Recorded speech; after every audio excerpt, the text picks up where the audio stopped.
Mke kamtumia message mume wake, ndio, naomba leo ukirudi nyumbani upitie sokoni ununue mboga za majani urudi nazo. Alafu mwanamke wako Priscilla anakusalimia. Jamaa alivyoipata ile message ya mkewe moja kwa moja akajibu, Priscilla ndio nani?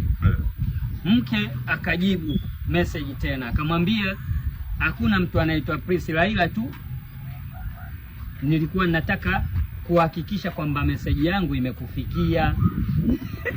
Umeelewa? Jamaa akamwambia, basi sawa, maana ulinishtua nikasema huyu mwanamke ametuonaje, maana niko na Priscilla hapa na tupo sokoni. Mwanamke akapaniki, wewe unasemaje wewe?